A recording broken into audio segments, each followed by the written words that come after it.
പാട്ടുകൾ ഇഷ്ടല്ലേ? അല്ലാണോ? ആണ്. ഇത് വളരെ വളരെ പോപ്പുലർ ആയിട്ടുള്ളൊരു പാട്ടാണ്. ഇതിന്റെ പുറകിലൊരു കഥ എന്താന്ന് വെച്ച് കഴിഞ്ഞാൽ, ഇത് എഴുതിയ ആള് ഇതിന്റെ ഒരു തരത്തിലുള്ള സൗഭാഗ്യങ്ങൾ അനുഭവിക്കേണ്ട അദ്ദേഹം ആത്മഹത്യയാണ് ചെയ്തിട്ടുണ്ടായിരുന്നത്. പക്ഷെ എപ്പോഴും ഞാൻ അങ്ങനെ ആലോചിക്കും, നമ്മളൊക്കെ പലപ്പോഴും പേര് മറന്നു പോവും, പറയാൻ മറന്നു പോവും. അത് ചെയ്യരുത് ഞാൻ മനസ്സിൽ എപ്പോഴും ആഗ്രഹിക്കാറുണ്ട്, ഒരിക്കലും അങ്ങനെ തെറ്റ് പറ്റരുത് എന്നുള്ളത്. പക്ഷെ ഇതാണ് വാസ്തവം. ഇത് കേൾക്കുമ്പോൾ നിങ്ങൾക്ക് അറിയാം, നിങ്ങൾ എത്രയോ തവണ പാടിയിട്ടുള്ളൊരു പാട്ടാണ്. അപ്പൊ ജിതേഷ് കക്കടിപ്പുറം എന്നാണ് അത് എഴുതിയിട്ടുള്ള രചയിതാവിന്റെ പേര്. ഈ പാട്ട് ഇങ്ങനെ പാടുക നോക്കട്ടെ. സ്ഥിരമുള്ള സാധനം പറയണ്ടല്ലോ രഞ്ജു, വേറെ നീ പറഞ്ഞു രണ്ട് സൈഡായിട്ട് തിരിച്ച്. ഞങ്ങൾ എപ്പോഴും പറയേ രണ്ട് സൈഡായിട്ട് കോമ്പറ്റീഷൻ പോലെ, അതിനുള്ള സ്ഥലമല്ല ഇത് തോന്നുന്നത്. നിങ്ങൾ വന്ന ഒത്തൊരുമയിലായിരിക്കുന്നത്. എന്നാലും ഞാൻ ഈ സൈഡ് എടുക്കുകയാണ്, രഞ്ജു ആ സൈഡ് എടുക്കുകയാണ്. ഒരു ഹമ്മിങ് ഒന്ന് തിരിച്ച് പാടുക.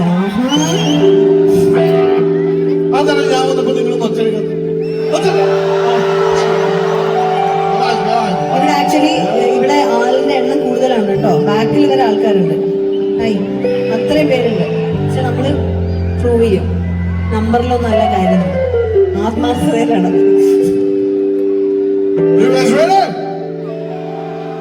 ഏറ്റവും ഒച്ചത്തിൽ എനർജിയോടെ പാടണോടാ.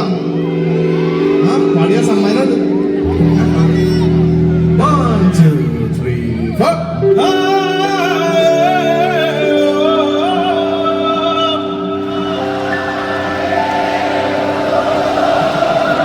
നമ്മളൊരു ബാറ് സെറ്റ് ചെയ്തിട്ടുണ്ട്. ആ ബാറിൽ നിന്ന് അടിക്കാനില്ല കേട്ടോ, ഒരു ബാറാണ് മറ്റേ ലെവൽ.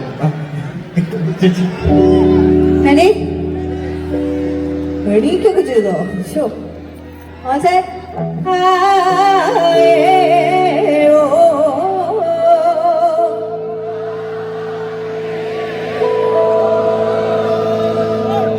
ഈ ഫോർമൽസ് ഇട്ടിട്ട് വളരെ ഇതായിട്ട് എനിക്ക് ഭയങ്കര അസൂയാണ് അങ്ങനെയുള്ള ആൾക്കാരോട്. എന്ത് ഇങ്ങനെ എത്ര നേരം അങ്ങനെ ഇരിക്കുക? കുറച്ചുകൂടെ ഒന്ന് ഫ്രീ ആയിട്ട്.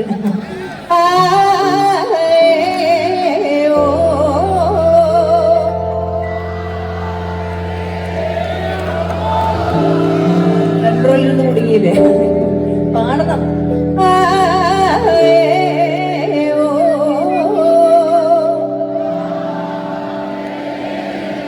അടിപൊളി.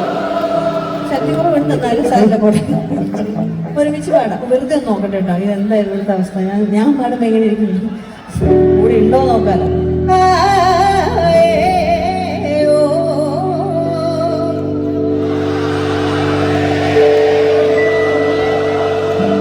അടിപൊളി.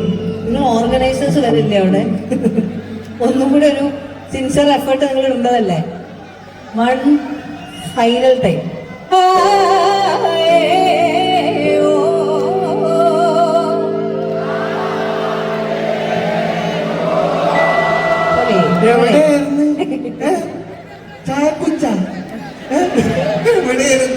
എല്ലാവരും ഒരുമിച്ച് പാടാല.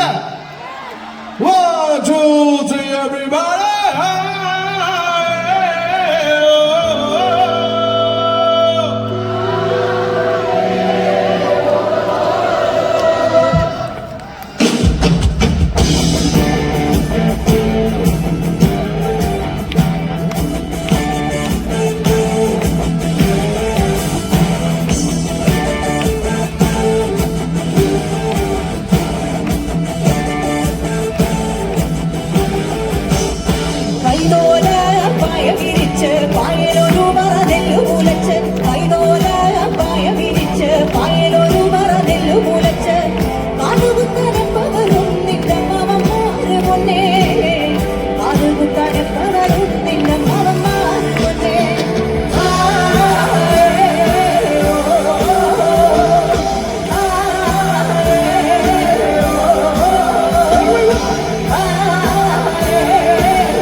അടിച്ച് പൊളിച്ചിട്ട് നമ്മൾ മെല്ലെ ആ പേസ് അങ്ങോട്ട് കൂട്ടി അങ്ങനെ തന്നെ നിർത്തും.